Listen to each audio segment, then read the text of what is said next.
জাল পাতবা 10 মিনিট হৈছিলহে।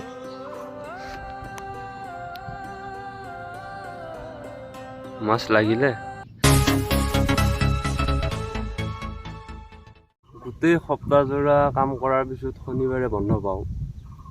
শনিবাৰৰ দিনটো আৰু ঘৰত এনে থাকিব ইচ্ছা নাযায়। সেইবুলি ওলাই আহিলোঁ ঘৰৰ পৰাই।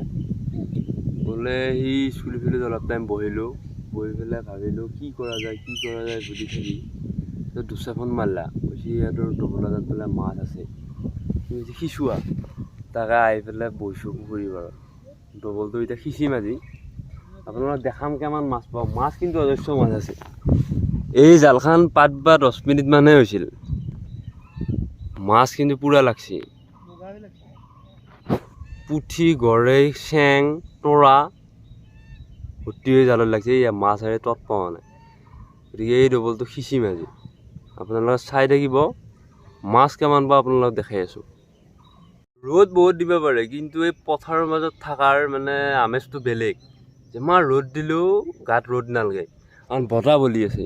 চাওক না পৰিৱেশটো আপোনালোকে কি সুন্দৰ মনোমোহা।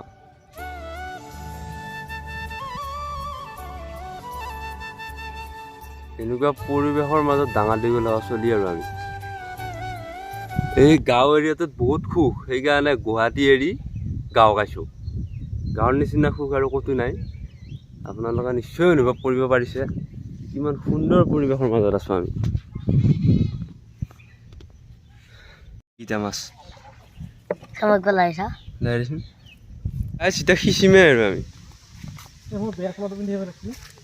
কিয় নতুন এটা পিন্ধিয়া। বহুত ভাবিলোঁ বতৰটোক লৈ পেলাই বৰষুণে ৰে নেকি, বহুত চিন্তা চৰ্চা কৰি পেলাই এতিয়া সিঁচিমে আৰু আমি। ইয়ে এই ফোন কৰিম এটা ইয়ে হে পুখুৰীও সিঁচিম আকৌ। পুখুৰীও সিঁচিম। কি পুখুৰী এক্সট্ৰা? ফাৰ্ষ্ট টাইম এই পানী যোৱা দংটো মাৰিব লাগিব। বঢ়িয়া গাড়ী।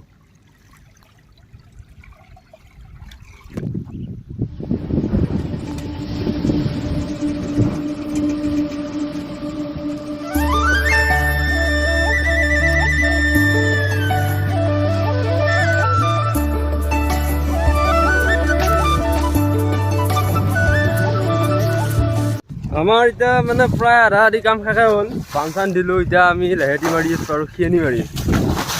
চাই থাকক।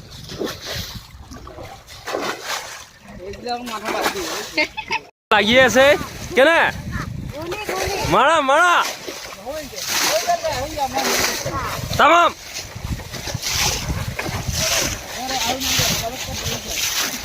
সেইখিনিৰ পৰা ইনকে ইনকে ইনকে এইটো হৈছে বাল্টিং, এটা লৈছে ৰছী। এটা গাঁঠি লগাই দিয়া ললে এইখনৰ নাম হৈছে লেহেতি। এইটো ক'ত দিবি? মাছ যাব না।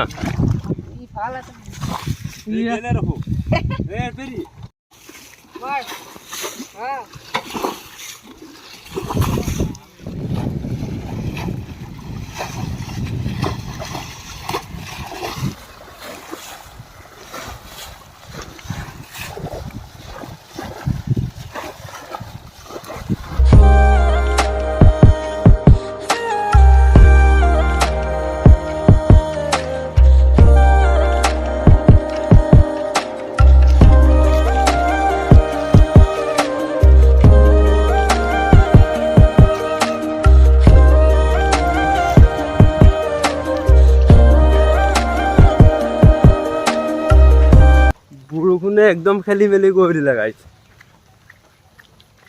এটা ডবলে সিঁচিব পালোঁ আৰু এটা নাপালোৱে। মাছ কিমান পালোঁ আপোনালোকক দেখাই আছোঁ। ভিজি পৰিছে আজিৰ দিনটো। এইকেইটা মাছ কেই কেজিমান হ'ব? 10 কেজি হ'ব। হে 20 কেজি হ'ব। আৰু আছে না ঘৰত বেলেগ।